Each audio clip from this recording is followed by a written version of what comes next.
Hello friends, welcome back to exams tutorial. 13/6/2025 HGT పేపర్కు సంబంధించిన analysis చూద్దాం.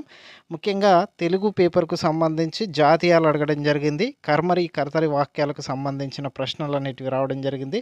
ప్రశ్నల సరళి అనేది ఎక్కువగా కఠిన స్థాయిలోనే ఇచ్చారని అభ్యర్థులు చెప్తున్నారు. సమాసాలు ముఖ్యంగా తత్పురుష సమాసానికి సంబంధించి ప్రశ్న రావడం జరిగిందని అభ్యర్థులు ఇచ్చిన సమాచారం. అర్థాలు అలాగే నానార్థాలకు సంబంధించిన ప్రశ్నలు కూడా రావడం జరిగింది.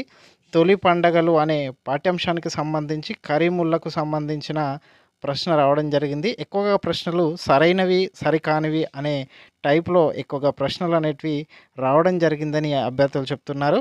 నెక్స్ట్ ఒక వాక్యం ఇచ్చి దాని విగ్రహవాక్యాన్ని అలాగే సంధిని గుర్తించండి అని ప్రశ్న అడగడం జరిగింది. ఆర్టీ 2009కు సంబంధించిన ఒక ప్రశ్న రావడం జరిగింది. ఇందులో టీచర్స్ స్టూడెంట్స్ రేషియోకు సంబంధించిన ప్రశ్న వచ్చినట్లుగా సమాచారం.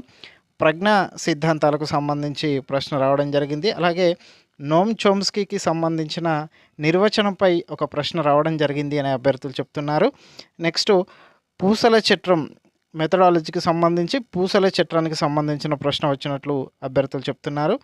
టిఎల్ఎం బోధన ఉపకరణాలకు సంబంధించిన ప్రశ్న ఎక్కువగా ఇలాంటి ప్రశ్నలు స్టేట్మెంట్స్ ఇచ్చి దానిలో సరైనవి సరికానివి అని అడగడం జరిగిందని అభ్యర్థులు చెప్తున్నారు. నెక్స్ట్ మూల్యాంకనానికి సంబంధించిన ప్రశ్న రావడం జరిగింది. పాఠ్య ప్రణాళికకు సంబంధించి అలాగే విషయ ప్రణాళికకు సంబంధించిన ప్రశ్నలు కూడా వచ్చాయని సమాచారం. నెక్స్ట్ సృజనాత్మకతకు సంబంధించిన ప్రశ్న కూడా రావడం జరిగిందని అభ్యర్థులు చెప్తున్నారు.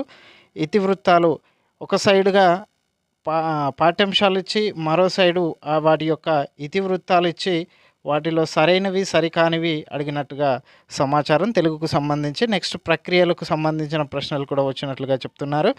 క్రియా విశేషణాలు దీనికి సంబంధించిన ప్రశ్నలు, అలాగే ఒక పద్యం ఇచ్చి పద్యాన్ని తికమకగా ఇచ్చి వాటిని ఆర్డర్ ప్రకారంలో అమర్చండి అని ఒక ప్రశ్న రావడం జరిగిందని అభ్యర్థులు చెప్తున్నారు. పియాజెకు సంబంధించిన ప్రశ్న కూడా వచ్చినట్లుగా సమాచారం. ఓవరాల్గా చూసుకున్నట్లయితే హెచ్జిటి పేపర్కి సంబంధించి అభ్యర్థులు చెప్తున్న విషయం ఏంటంటే ఎక్కువ ప్రశ్నలు సమయాన్ని వృధా చేసే ప్రశ్నలు ఎక్కువగా రావడం జరిగింది. తెలుగు బాగానే ఇచ్చాడు కానీ మిగతా ప్రశ్నలు ఎక్కువగా స్టేట్మెంట్గా ఇచ్చి సరైనవి సరికానివి గుర్తించండి అని అడిగినట్టుగా సమాచారం. ఇది హెచ్జిటి పేపర్కు సంబంధించిన సమాచారం. ఇలాంటి మరిన్ని వీడియోలు పొందడానికి ఛానల్ని సబ్స్క్రైబ్ చేసుకోండి. అలాగే వీడియో చూస్తున్న ప్రతి ఒక్కరూ వీడియోని లైక్ చేసి మీ మిత్రులకు షేర్ చేయండి. Thank you for watching.